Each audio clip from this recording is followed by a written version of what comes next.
Every war begins with someone who decides that watching is no longer enough. The fishing boats came before the light did. Not one or two, a fleet. Every morning, before the sun had cleared the horizon, the surface of the sea was already covered in hulls. The men who owned those boats had never stood at the rail and looked down into what they were taking from. They had offices. They had licenses. They had ledgers in which the sea appeared as a resource, something to be extracted, managed, and invoiced. They had never seen the deep schools. They had never heard the specific silence that came the morning after the last of them was gone. The sea had been keeping count for 3 generations. The sea always keeps count. She lived in the place where light does not reach, and the pressure would crush anything not built to survive it. Her name had been taken from her long ago, in the same transaction in which she had received everything else, the ability to see forward, not prophecy. She was careful to make that distinction, because prophecy implies certainty, and what she had was something more modest and more precise than certainty. It was the outline of what was coming, blurred at the edges, sharp at the center. Enough to know who was approaching before they arrived. Enough to know what they were carrying before they said a word. She had already seen the siren's face before the siren knew she was coming. The siren arrived the way they all arrive, carrying something she could not name. It was not quite grief, not quite fury. It was what those two things become when they have been held together long enough without anywhere to go. Something dense and purposeful that had finally decided to move. Her tail moved slowly through the dark water. Behind her, through 2 miles of ocean, the surface was crowded with boats. The witch did not turn. "I know what you want," she said. The siren stopped. She had prepared words for this, a list of grievances built from months of watching. The boats, the nets, the sonar equipment that mapped the silence of the deep and sold it to men who had never once looked over the side of a hull. She had rehearsed it in the dark water for weeks, the way you rehearse something you have decided you are going to say no matter what. Then you know I am not here to negotiate. Everyone who comes to me believes that. The witch turned, and what the siren saw on her face was not malice. That was the first thing that surprised her. Not anger either.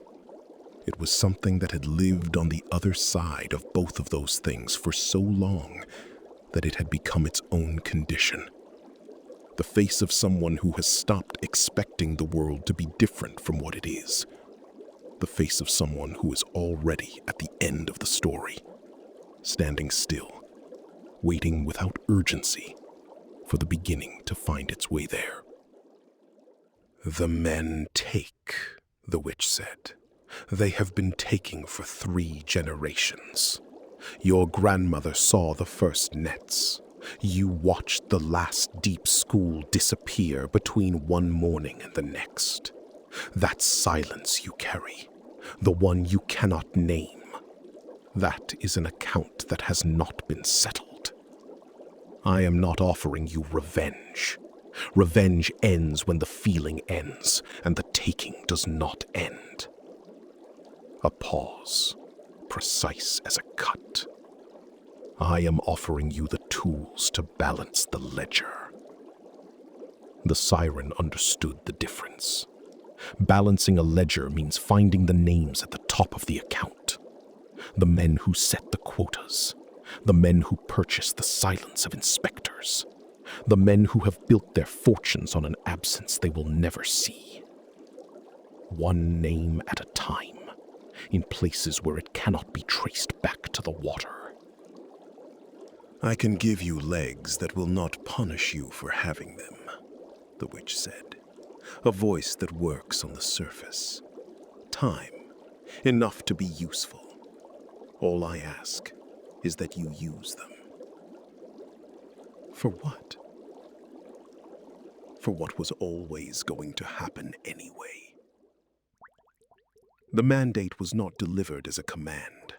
It was delivered the way you explain something to someone who already understands it, but has not yet admitted that they do. Go up. Learn the surface. Move among them without being recognized for what you are. Work through the list of names.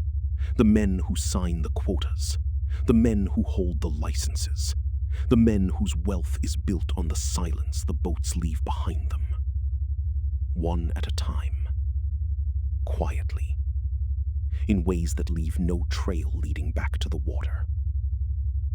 And at the bottom of the list, the last name and the most important one, the harbor master's son, the man who controlled the fishing licenses for the northern ports, the man whose signature had appeared on every quota that had stripped the deep schools clean for the past 12 years. His heart, his literal physical heart, was the final piece of a mechanism the witch had been assembling for 30 years. A tidal current held back by a single structural condition that would collapse the harbor's foundations from below once that condition was removed. Not a war, not a battle, a correction. Water doing what water does when the last obstacle is gone. And if I fail, the siren asked, if I come back without the heart? The witch looked at her for a long moment before answering. Then you will not come back as yourself, she said. You will come back with the knowledge of what you chose not to do. And that knowledge has a place in this world. It has always had a place. This one. She gestured at the dark space around her, the walls of the deep, the pressure, the accumulated silence. Someone must hold this position. Someone must see ahead, must know who is coming next, must be here when they arrive and make the pact with them. If the siren who completes the task does not take that role, it falls to the one who did not complete it. That is the mechanic. That is all it is. The siren understood precisely what that meant.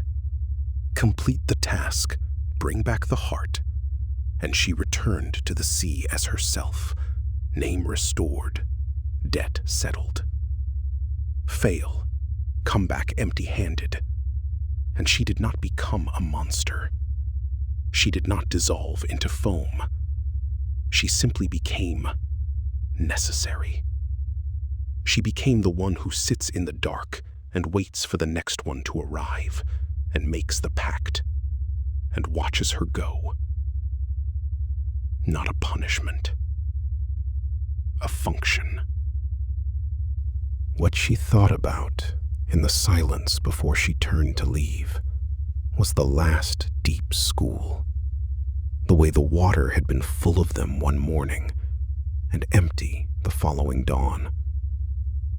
She had spent months building her case, rehearsing her demands, looking for someone to say them to. She had finally found that someone. The case no longer felt like hers to make. The terms were different from what she had prepared, and they fit better. And that was the more frightening thing. Not that the witch was asking too much, but that she was asking for exactly what the siren had already decided to give. She did not answer in words. There was nothing left to say. The witch watched her go, She already knew what the Siren would find on the surface. The prince, the other woman, the way the mandate would wrap itself around something the Siren had not been warned about, because warning makes no difference. Everyone who comes through this door believes they are the exception, believes that their version of the story will end differently. She had seen it in the blurred outline before the Siren had crossed the dark threshold of her door. She had seen how it would go. She had made the pact anyway, because the pact was not about the surface. The pact was never about the surface. She also already knew the name of the Siren who would come to kill her eventually. The one who would take this seat in the deep, this weight, this view of the road ahead, always one step further than you can reach, always arriving too late to change what it shows you, and too early to look away from it. She had been that Siren once,